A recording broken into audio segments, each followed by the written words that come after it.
please help me bring to the Chapin High School USC men's basketball coach, Coach Frank Martin.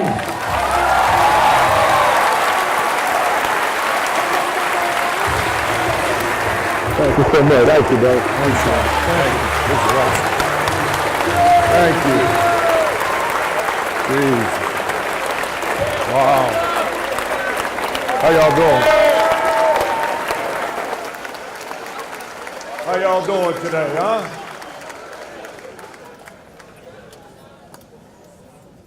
Wow, I've been sitting back there watching this whole first day go, and I've had goosebumps running the whole time because it kind of reminded me 34 years ago when I was part of the class of 1983, and I was excited for what was in front of me, not knowing what was coming.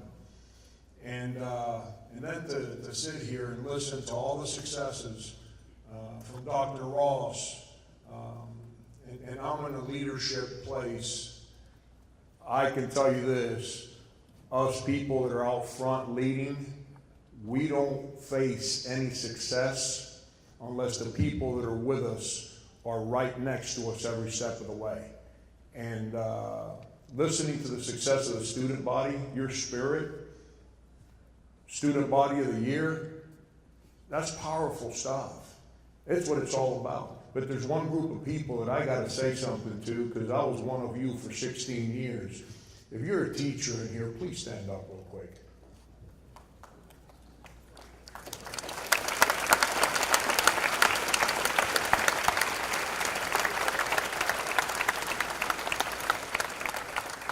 I say this publicly all the time, and but it's a lot real, more, how do you say that? My English gets messed up sometimes. It's a lot realer when we can say it in person directly at the people that deserve it. Know that regardless of what the media says about winning and losing basketball games, understand that there's no more powerful people in what they do every single day of life than teachers. The impact that you make in every single young person in this room daily is immeasurable. Know that regardless of whether we win or lose, I'm always going to be one of you, a teacher, and I respect the heck out of the work you guys do every single day. Thank you. Thank you.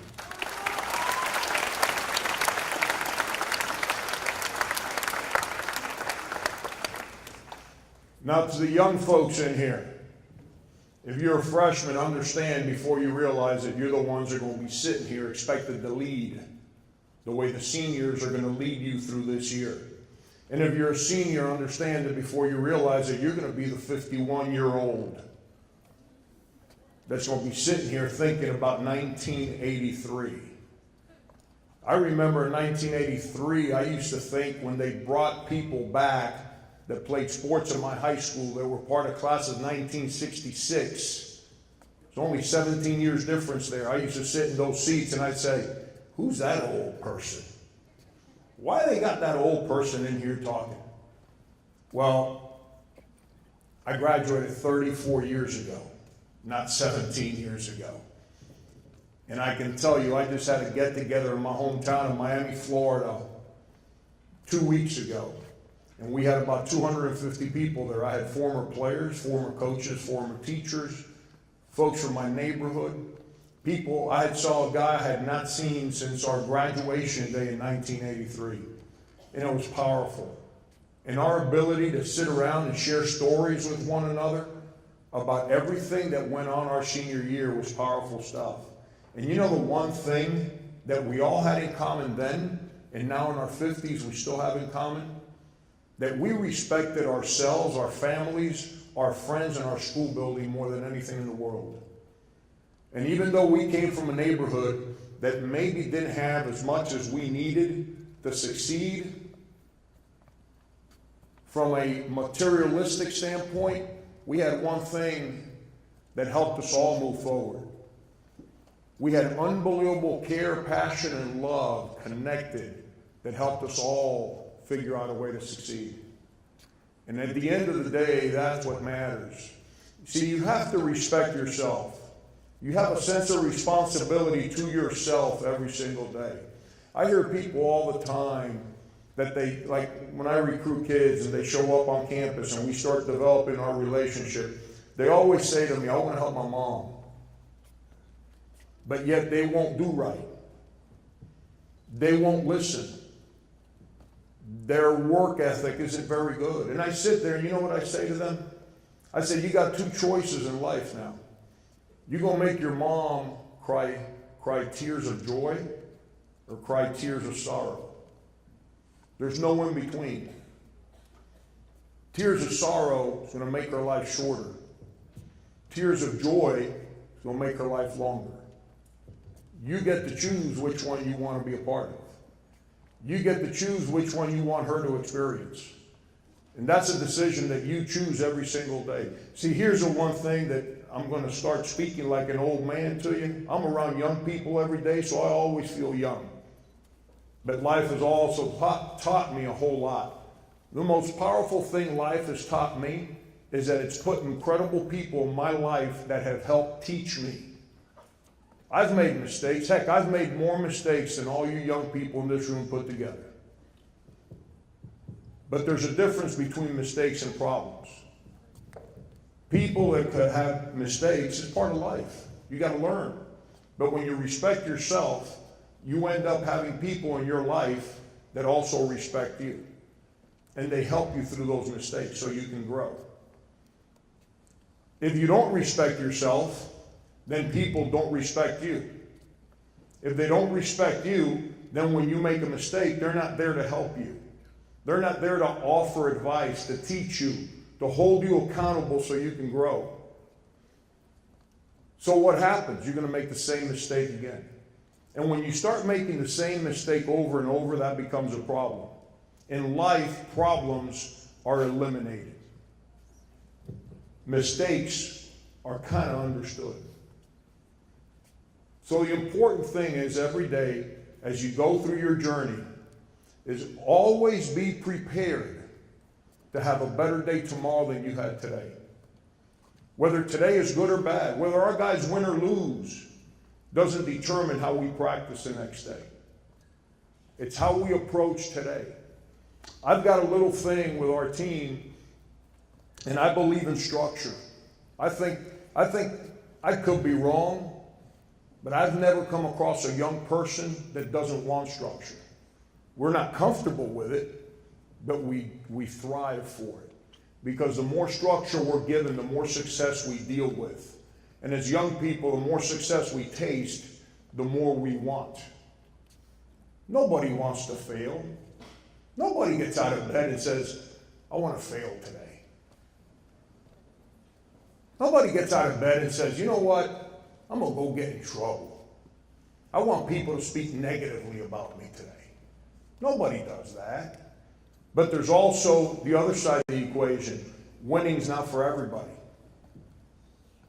Winning requires an unbelievable amount of commitment, an unbelievable enthusiasm for who you are and who you're with every single day. Winning's hard. If winning was easy, nobody would ever sign up for it. But winning's hard. So that means that if you want to win, you better be ready to deal with good and bad. And here's the one thing I'll tell you as you go through your journey. In 1983, when I couldn't get a prom date, when we lost a game,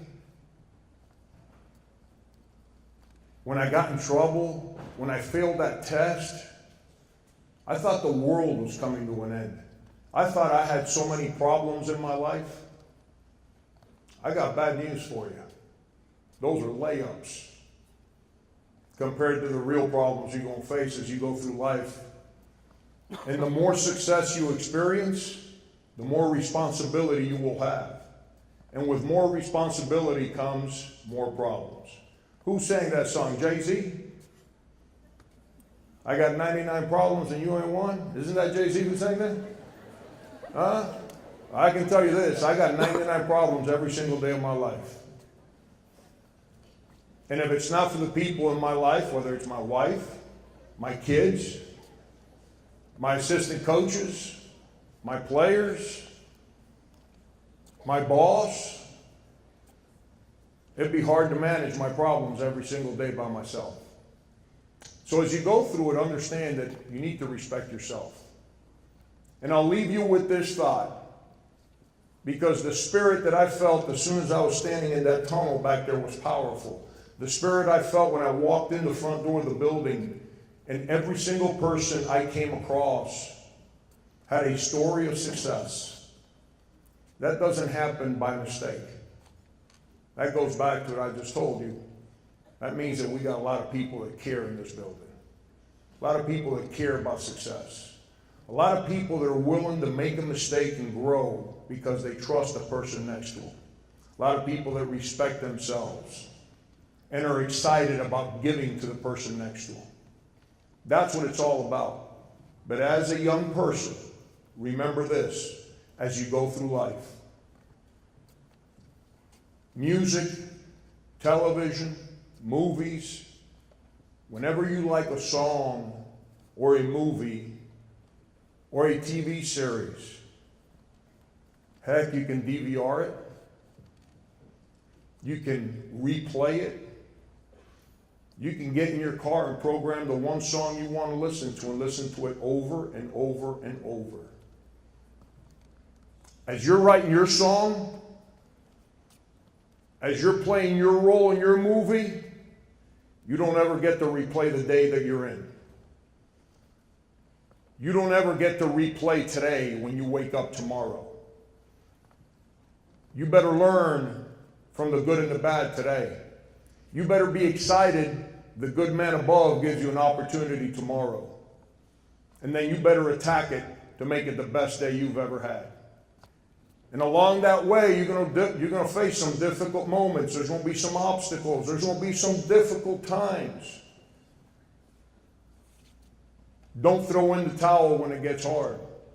Remember the respect that you have for yourself, which creates respect amongst the people around you as to who you are, and then they'll line up to help you get through that moment. And understand when you get through a moment, and you're strong enough and disciplined enough to deal with it, not run away from it, that'll pass. And when it passes, you'll be better prepared to enjoy the success that tomorrow will bring you. Keep doing what you do. Be excited for this school year. Be excited for what's in front of you, because no one in here knows what's coming. But live every day with an unbelievable passion. And regardless of all the successes that you've had, let's make 2018 the best year Chapin High School has ever had. Thank you for having me.